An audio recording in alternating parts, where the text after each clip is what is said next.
The early morning light stretched across the endless fields of Montana as an old man pushed open the barn door. Henry Wade, a man who'd spent most of his life around horse racing, now found himself living a much quieter existence.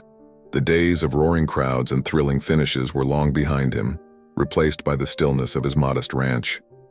All he had left was one horse, Thunderstrike. Thunderstrike had been a legend once. His sleek black coat shimmered like polished onyx. His powerful muscles carried him across finish lines with a grace that stole breaths. But those days were gone. A devastating injury during a critical race had ended his career. The horse that once brought glory and pride now spent his days limping quietly in the pasture. Henry, too, had felt the blow. Watching Thunderstrike falter had been like losing a part of himself. Even though they were both still standing, neither had truly recovered. In the days following the injury, Henry had clung to hope. He'd tried everything: therapy, rest, special feed. But the limp didn't fade, and Thunderstrike's spirit seemed to dim. One chilly morning, as Henry brushed his coat in the barn, he whispered softly to the horse, "We had our time, buddy. Maybe it's time to let it go." The words stung. Henry didn't want to give up on Thunderstrike, but he also didn't want to see him struggle anymore. It wasn't fair to push him when the odds were so stacked against them. From that day forward, Henry left the racing dreams behind. He stopped talking about the track, stopped imagining Thunderstrike running under the lights again. But what Henry didn't know was that someone else wasn't ready to give up. Eli, Henry's longtime stable hand, had always believed in Thunderstrike. Eli wasn't the kind of person to accept defeat easily, especially not when he saw the fire still flickering in the horse's eyes. While Henry turned his attention elsewhere, Eli got to work. Every morning, long before Henry woke, Eli would sneak Thunderstrike out of the barn. They'd take slow walks through the fields, each step deliberate. The first week was rough. Thunderstrike's limp was pronounced and his energy low. But Eli didn't waver. "You're stronger than they think," Eli would murmur, brushing Thunderstrike's mane after each session. "They just don't see it yet." Weeks turned into months, and those slow walks became short jogs. The limp, though still present, grew less severe. Thunderstrike began to perk up, his coat gleaming again under the morning sun. Eli pushed on, fueled by the belief that this horse still had one last race left in him. One brisk morning, a car pulled up to the ranch. Henry was greeted by Emily Carter, a young event organizer from town. She explained she was hosting a charity race to honor retired champions and raise funds for local shelters. "We'd love to have Thunderstrike there," Emily said enthusiastically. "It's not about winning, it's about remembering what made these horses special." Henry frowned. "Thunderstrike isn't in shape for something like that. He's past his time." Emily smiled gently but didn't press the issue. She left the invitation anyway, just in case. Henry didn't even consider it, at least not at first. But Eli?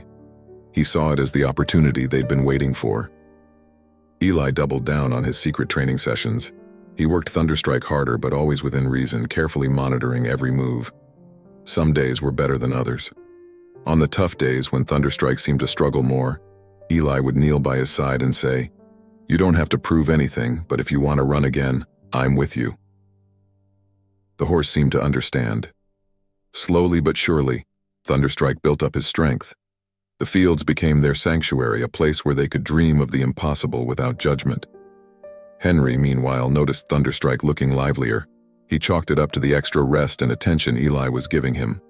Little did he know Eli was preparing Thunderstrike for one last run. When the day of the charity race arrived, Henry wasn't planning to attend, but something pulled at him. Maybe it was curiosity, or maybe it was the memories of all those past races. Either way, he found himself at the track, standing quietly by the fence as the horses lined up. When he saw Thunderstrike among them, his heart dropped. "What the hell is he doing here?" he muttered under his breath, anger and worry twisting in his chest. Eli, holding Thunderstrike's reins, avoided Henry's glare. He leaned close to the horse and whispered, "You've got this. Show them who you still are." The announcer's voice echoed through the stands as the horses took their places. Thunderstrike's presence drew murmurs from the crowd. Some recognized him, others didn't. But when the starting bell rang, all eyes were on him. At first, Thunderstrike's steps were hesitant, almost awkward. Henry clenched the fence, his heart pounding. The crowd murmured with doubt. "He's too old. He shouldn't be out there." But then, something shifted. Thunderstrike found his rhythm. His legs moved faster, stronger, as if muscle memory had kicked in.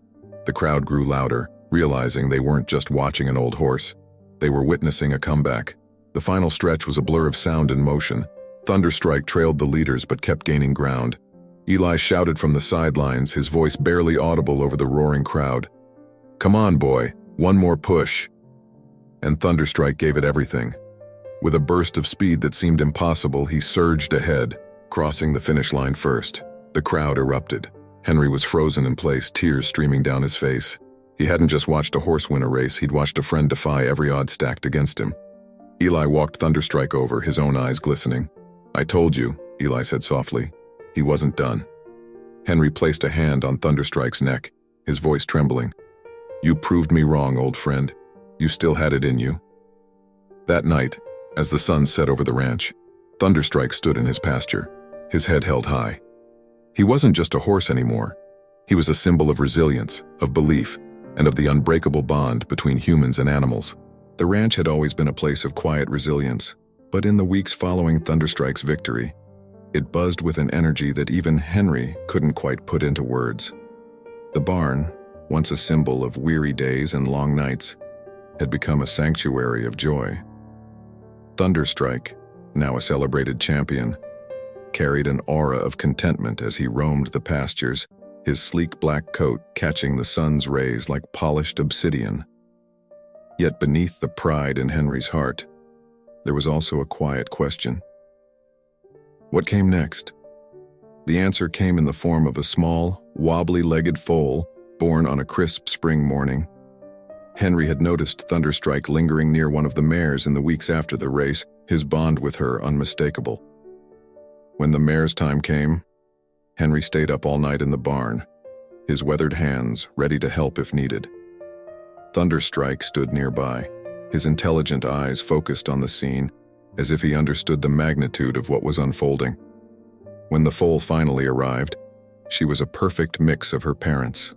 Her coat was a deep, shadowy black like her father's, but her legs carried faint white stockings that seemed to glow in the soft barn light. Henry knelt by her side, his rough hands gently brushing her damp coat as she took her first shaky steps. Thunderstrike let out a low, approving whinny, and Henry smiled up at him. "You've outdone yourself, big guy," Henry said, his voice thick with emotion. "This one's got your fire."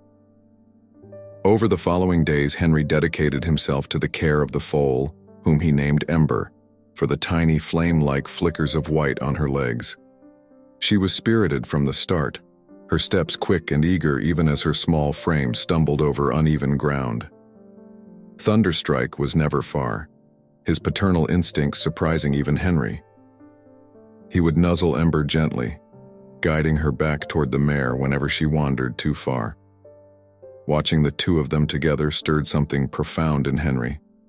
It reminded him of why he had stayed at the ranch all these years. Through the long winters and scorching summers, life was about more than the triumphs and the setbacks. It was about what you left behind. Eli, too, was smitten with Ember. When he wasn't tending to Thunderstrike's daily care, he could often be found crouched in the pasture, letting the curious foal sniff his hat or nibble at the ends of his shirt. "She's got her daddy's spirit," Eli said one afternoon, watching as Ember pranced through the grass with an energy that belied her small size. "I bet she'll be even faster one day." Henry chuckled, leaning on the fence with a distant look in his eyes. "Maybe.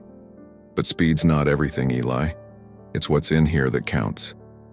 He tapped his chest, his gaze following Ember as she darted between Thunderstrike and the mare. "And she's got plenty of heart already." The foal brought a sense of renewal to the ranch that Henry hadn't realized they needed. She was a living testament to Thunderstrike's legacy, a reminder that even the toughest journeys could lead to new beginnings. Henry found himself reinvigorated, his days once again full of purpose as he planned Ember's future. "She'll need time," Henry mused aloud to Eli one evening, as the two of them watched the horses graze under a fading sky. "And patience, but she's got potential, just like her old man." Eli nodded, his smile soft but proud. "You sure you're ready for another long road, old-timer?" Henry grinned, a spark of mischief in his eyes. "I reckon I've got one more in me." As weeks turned into months, Ember grew stronger and more confident, her bond with Thunderstrike unshakable. The once champion horse seemed to find new purpose in guiding his daughter, his movements patient but firm as she mimicked his every step. Henry marveled at their connection, feeling the weight of his years melt away each time he saw them together. For Henry, Thunderstrike's victory wasn't the end of the story. It was merely the beginning. As Ember grew, so did Henry's dream of seeing her on the track one day, carrying not just the speed of her lineage, but the spirit that had defined her father's greatest triumph.